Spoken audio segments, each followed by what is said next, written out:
જય માતાજી મિત્રો, હું છાયાબેન પટેલ તમારું સ્વાગત કરું છું અમારી યુટ્યુબ ચેનલમાં. જય માતાજી મિત્રો, હું છું છાયાબેન. આજે અમે આવ્યા છે તુવેરની વાડીમાં, તો તમને બતાવું છું. ચાલો તો આપણે તુવેર તોડીશું.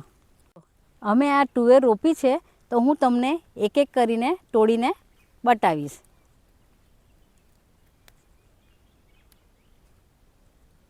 આ રીતે જો મિત્રો, કેટલી સરસ દાણાદાર ને ભરાવદાર તુવેર છે. ચાલો હું તમને તોડીને બતાવું છું. આ જુઓ, કેટલી સરસ તોડાઈ પણ રહી છે. અને તમે જુઓ દાણા કેટલા સરસ છે. આ આપણી દેશી તુવેર છે. આને દેશી તુવેર કહેવાય. તમે જોઈ શકો છો, આજુબાજુ આપણે આ બધી તુવેર રોપી છે ને આ બધી તુવેર થઈ ગયેલી છે. આ રીતની જ બધી તુવેર છે આપણી, આ રીતની. મિત્રો, આપણે તુવેર કેવી પસંદ કરવી? જેના દાણા એકદમ આ ભરાવદાર હોય તેવી આપણે પસંદગી કરવાની, તુવેર તોડવાની. ને તેની જ કચોરી પણ તેની જ સારી લાગે. ચાલો તો હવે આપણે તુવેર બધી તોડી લઈએ. કચોરી માટે બધી તુવેર આપણે એક એક કરીને તોડી લઈશું. આવજો મિત્રો, આજે હું તમારી સાથે શેર કરીશ શિયાળાની એકદમ સ્પેશિયલ ફરસાણ, તે લીલવાની કચોરી. શિયાળો શરૂ થતાં જ માર્કેટમાં સરસ મજાની લીલીછમ તુવેર મળતી હોય છે. શિયાળામાં આપણે જ્યારે લગ્ન પ્રસંગે બહાર જઈએ કે ફરસાણવાળાની દુકાને જઈએ ત્યારે સ્પેશિયલ ફરસાણ જોવા મળે છે, તે લીલવાની કચોરી.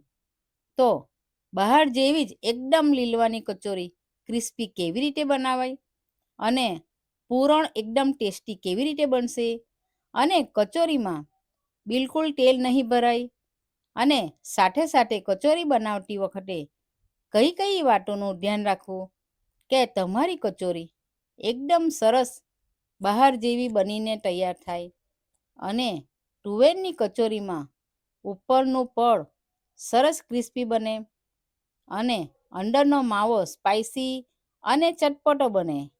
એટલે કે આ કચોરી ખાવામાં ખૂબ જ ટેસ્ટફુલ લાગે અને કચોરીમાં બિલકુલ તેલ નહીં ભરાય. તો ચોક્કસ માપ સાથે આજના વિડીયોમાં સરસ મજાની લીલવાની કચોરી કેવી રીતે બનાવવી તે આપણે જોઈશું. અને રેસીપી શરૂ કરતા પહેલા ચેનલ પર નવા હોય અને સબસ્ક્રાઈબ ન કર્યું હોય તો સબસ્ક્રાઈબ જરૂરથી કરજો, જેથી દરેક નવી નવી રેસીપીની નોટિફિકેશન મળતી રહે.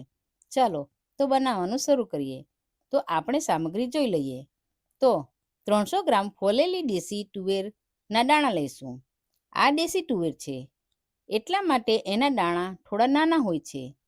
આમ જોવા જાય તો ખાવામાં આ જ તુવેર સારામાં સારી હોય છે. ત્યારબાદ 6 થી 7 નંગ તીખા લીલા મરચાં લઈશું.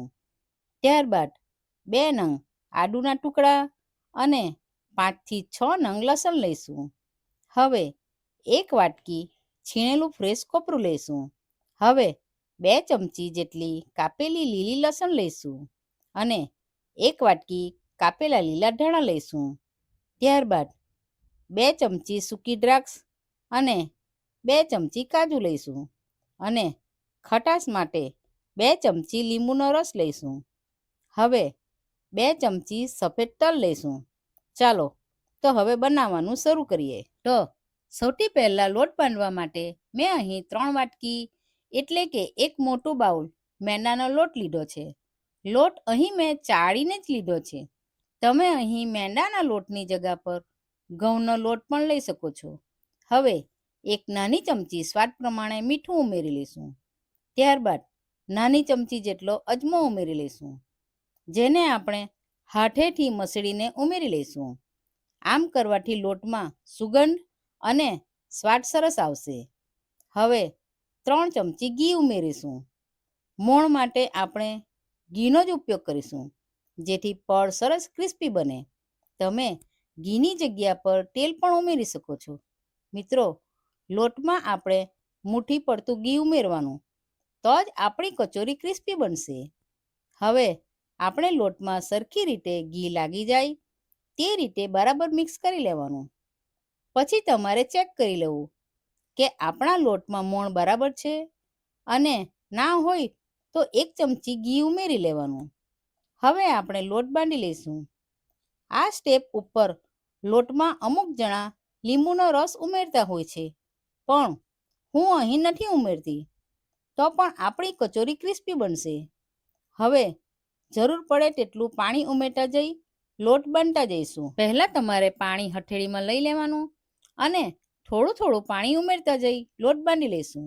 લોટમાં વધારે પાણી ના પડી જાય તેનું ધ્યાન રાખવું, અને લોટ પ્રોપર થાય એટલે કે કઠણ પણ નહીં અને નરમ પણ નહીં તે રીતે બાંધવાનું. હવે આપણો લોટ બંધાઈ ગયો છે, અને હવે લોટ પર અડધી ચમચી ઘી લઈ લોટ પર ફેરવી દઈશું અને લોટને 10થી 15 મિનિટ માટે રેસ્ટ આપીશું. ચાલો તો હવે કચોરીનું સ્ટફિંગ બનાવી લઈશું. હવે એક મિક્સર જારમાં તીખાસ માટે 6 થી 7 લીલા મરચાં, 1 આદુનો ટુકડો અને 5 થી 6 લસણ ઉમેરી લઈશું અને સારી રીતે ક્રશ કરી લઈશું. અહીં આપણે લાલ મરચું ક્યારે પણ નહીં વાપરવાનું. જે તીખાસ આવશે તે લીલા મરચાંની જ આવશે. તમે મરચાં વધારે પણ લઈ શકો છો, અને જો તમે તીખું ખાતા હોય તો તમે ઓછા પણ કરી શકો છો. પણ કચોરી ખાટી, મીઠી અને તીખી હશે તો જ ટેસ્ટી બનશે. હવે આપણે એક બાઉલમાં લીલી તુવેરના દાણા ઉમેરી લઈશું, અને એમાં બિલકુલ પાણી નથી ઉમેરવાનું. હવે આપણે તુવેરના દાણાને પણ ક્રશ કરી લઈશું. હવે આપણે તુવેરના દાણાને પલ્સ મોડ પર ક્રશ કરી લઈશું. આપણે આની પેસ્ટ નથી બનાવવાની, આપણે દરદરું જ રાખવાનું છે. હવે આપણા તુવેરના દાણા ક્રશ થઈ ગયા છે, અને આ રીતનું હોવું જોઈએ.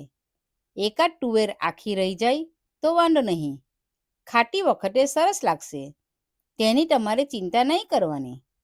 જેટલો માવો ટેસ્ટી હશે ને મિત્રો, તેટલી જ કચોરી ટેસ્ટી બનશે. ચાલો તો હવે એક નોનસ્ટિક પેન લઈશું. તેમાં 3 ચમચી તેલ ઉમેરી લઈશું. આપણે ગેસની ફ્લેમ સ્લો જ રાખીશું. હવે 1 ચમચી જીરું ઉમેરી લઈશું અને 1 ચમચી હિંગ ઉમેરી લઈશું. અમુક લોકો કચોરીમાં હિંગ નથી ઉમેરતા, પણ હું અત્યારે ઉમેરીશ, અને ખાવામાં પણ સરસ સ્વાદ આવશે અને ડાયજેસ્ટિંગ માટે સારું હોય છે. હવે આપણે 2 ચમચી સફેદ તલ ઉમેરી લઈશું. હવે તુવેરના દાણા ક્રશ કરીને રાખેલા તે ઉમેરી લઈશું, અને આપણે બરાબર મિક્સ કરી લઈશું. આપણે આ જ રીતે ધીમા ગેસ પર મિક્સ કરતા રહીશું, નહીં તો નીચે ચોંટી જવાનો ભય રહેશે. આ સ્ટેપ ઉપર બજારમાં મળતી કચોરીમાં ગ્રીન કલરનો યુઝ કરવામાં આવે છે. જો તમને એવો જ બજાર જેવો ગ્રીન કલર જોઈતો હોય તો તમે ક્રશ કરેલી બોઇલ પાલક પણ ઉમેરી શકો છો. આપણો થોડો એવો કલર ચેન્જ થઈ ગયો છે, તો ચાલો અડધી ચમચી મીઠું અને અડધી ચમચી હળદર ઉમેરી ફરીથી મિક્સ કરી લઈશું. મિત્રો, ઘણા બધા લોકો આ સ્ટેપ ઉપર બેકિંગ સોડા એડ કરે છે. બેકિંગ સોડા ઉમેરવાથી કચોરીનું પૂરણ એકદમ ગ્રીન રહે છે અને થોડું જલ્દી પણ ચડી જાય છે. પણ હું અત્યારે એડ નથી કરતી, કેમ કે કચોરી આપણે ઘરે જ ખાવાના છે. તો આપણે બને ત્યાં સુધી સોડાનો ઉપયોગ ઓછો કરવાનો, તેટલું સારું.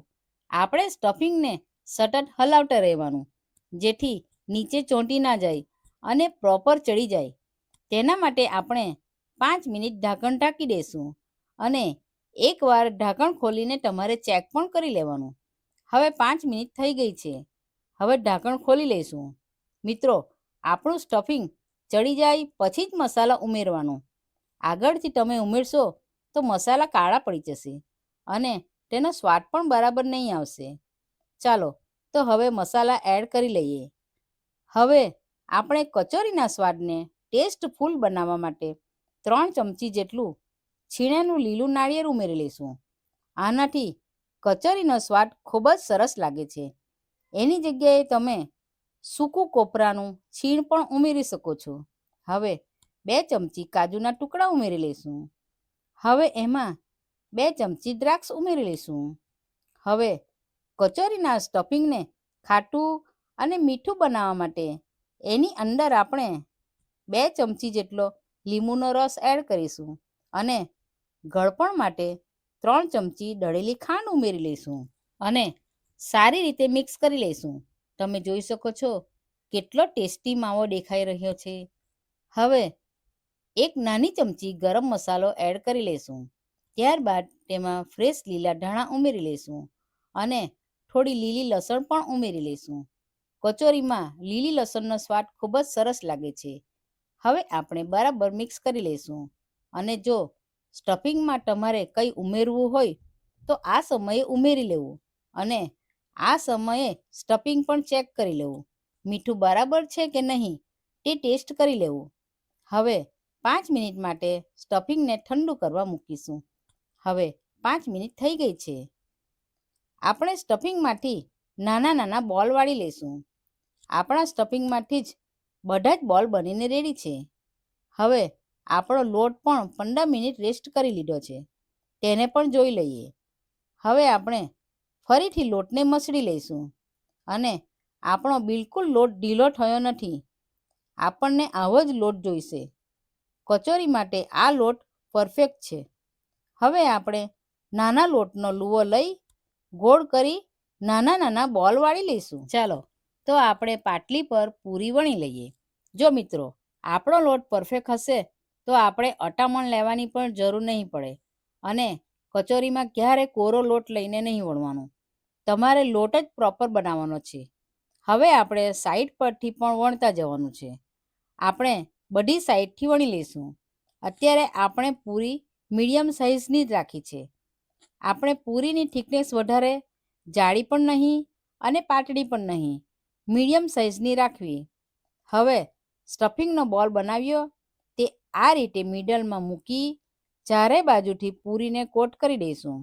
જોઈને મિત્રો આપણે પહેલાંથી જ બોલ બનાવીને રેડી રાખેલા એટલે અત્યારે હાથ બિલકુલ ખરાબ નહીં થાય. જો મિત્રો જ્યારે તમે સ્ટફિંગ ભરો ત્યારે જગ્યા ના રહેવી જોઈએ, નહીં તો અંદરથી ફૂલી જશે. એટલે આપણે ટાઈટ સ્ટફિંગ ભરવાનું. તો આ જ રીતે આપણે બધી કચોરી રેડી કરી લઈશું. ચાલો તો હવે કચોરીને તળી લઈએ. અહીં મેં પહેલાંથી જ એક કઢાઈમાં તેલ ગરમ કરવા લઈ લીધું છે. અહીં આપણે ગેસની ફ્લેમ મીડિયમ ટુ લોની વચ્ચે જ રાખીશું. તેલ આપણે એકદમ વધારે ગરમ નથી કરવાનું. અહીં આપણે એક એક કરીને ધીરે ધીરે કચોરી મૂકતા જઈશું, નહીં તો તેલ દાજી પડાશે. તેનું ધ્યાન રાખવાનું. તેલ હંમેશા વધારે જ ઉમેરવું. આપણી કચોરી અંદર સુધી ડૂબે તેટલું રાખવું. હવે આપણે થોડી વાર રહીને પલટાવવાનું. આ કચોરીને આપણે જ્યાં સુધી ગોલ્ડન બ્રાઉન ના થાય ત્યાં સુધી તળવાનું. મિત્રો તમે જોઈ શકો છો લોટમાં લીંબુ નથી ઉમેર્યું, છતાં પણ આપણી કચોરીમાં એક પણ બબલ્સ કે પરપોટા નથી દેખાયા. આપણું જે પડ છે તે સમોસાનું પડ હોય ને એવું મસ્ત બન્યું છે. હવે આપણી કચોરી પણ ફ્રાય થઈ ગઈ છે. હવે એને એક ડીશમાં કાઢી લઈશું. આ જ રીતે આપણે બીજો બેચ પણ તળી લઈશું. તો આ રીતે ચોક્કસ ટ્રાય કરજો. અને આપણી કચોરી પ્રોપર સીલ થઈ હતી એટલે ફૂલીને મસાલો પણ બહાર નથી આવ્યો. આપણી કચોરી પણ પરફેક્ટ બની છે. ચાલો તો હવે કચોરીની સાથે ખાવા માટે આમલી અને ગોળની ચટણી બનાવી લઈશું. તો તેના માટે આપણે 50 ગ્રામ એટલે કે 1 વાટકી બી કાઢેલી આમલી લઈ લઈશું. હવે એકવાર સારી રીતે પાણીથી ધોઈ લઈશું. ત્યારબાદ ફરીથી 1 ગ્લાસ પાણી ઉમેરી 10થી 15 મિનિટ ઢાંકી રાખીશું. હવે 10થી 15 મિનિટ પછી આમલીના પલ્પનો હાથ વડે મસળતા જઈશું અને બધો પલ્પ કાઢી લઈશું અને એક ગરણીના મદદથી સારી રીતે ગાળી લઈશું. હવે એક નોનસ્ટિક પેનમાં આમલીનું પલ્પ ઉમેરી તેમાં 1 વાટકી એટલે કે 50 ગ્રામ ગોળ ઉમેરી લઈશું અને ધીમા ગેસ પર મિક્સ કરતા જઈશું. ધીરે ધીરે તમે જોઈ શકો છો આપણો ગોળ પીગળવા લાગ્યો છે. આપણે ગેસની ફ્લેમ લો ટુ મીડિયમ જ રાખવી અને તમે જોઈ શકો છો એક બોઇલ આવી ગયો છે. ત્યારબાદ તેમાં 1 ચમચી ચાટ મસાલો ઉમેરી લઈશું. હવે 1 ચમચી જીરુંનો પાવડર ઉમેરી લઈશું. ત્યારબાદ તેમાં 1 ચમચી લાલ મરચું પાવડર અને 1 ચમચી મીઠું ઉમેરી લઈશું અને સારી રીતે મિક્સ કરી એક બોઇલ આવવા દઈશું. આ ચટણીને તમે ભેલ, દાબેલી કે પાણીપુરી કે સેવપુરી કે કોઈ પણ ફરસાણ સાથે ખાઈ શકો છો. તો એક બોઇલ આવી ગયું છે. તો ચટણીને ઠંડી કરીને આપણે સર્વ કરીશું. તો ચાલો હવે આપણી ગરમા ગરમ લીલવાની કચોરી જોડે આપણી ખાટી મીઠી ચટણી સર્વ કરી લઈશું. તમે જોઈ શકો છો કચોરી જોવામાં ઘણી સારી લાગે છે અને એના સ્ટફિંગમાં જે પ્રમાણે મસાલા એડ કરવામાં આવ્યા છે એના લીધે એનો ટેસ્ટ પણ ઘણો સારો બન્યો છે. અંદરનું સ્ટફિંગ પણ એકદમ સરસ ગ્રીન કલરનું છે. બસ જોઈને જ ખાવાનું મન થઈ જાય. કચોરીના ઉપરના લેયર માટે જે પ્રમાણે લોટ બાંધવામાં આવ્યો છે એના લીધે એ ઘણું ક્રિસ્પી બન્યું છે.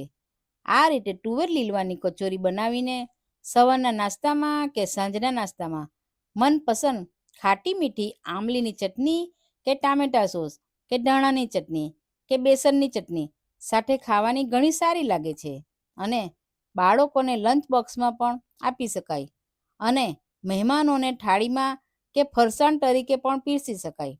તો તમે પણ આ મસાલેદાર ટેસ્ટફુલ તુવેર લીલવાની કચોરી ખાવા માંગતા હોય તો આ રેસીપીને જરૂરથી ટ્રાય કરજો. અને રેસીપી પસંદ આવી હોય તો રેસીપીને લાઈક અને શેર કરવાનું ભૂલતા નહીં અને સાથે સાથે મારી ચેનલને જરૂરથી સબસ્ક્રાઈબ કરજો. તો ચાલો ફરી મળીશું આપણે એક નવી રેસીપી સાથે. આવજો. આવી જ અવનવી રેસીપી જોવા માટે અમારી ચેનલને સબસ્ક્રાઈબ કરો અને બાજુમાં બેલ આઇકન દબાવવાનું ભૂલતા નહીં, જેથી નવી નવી રેસીપીની નોટિફિકેશન આવતી રહે. તો ચાલો મળીએ બીજા વિડીયોમાં. આવજો.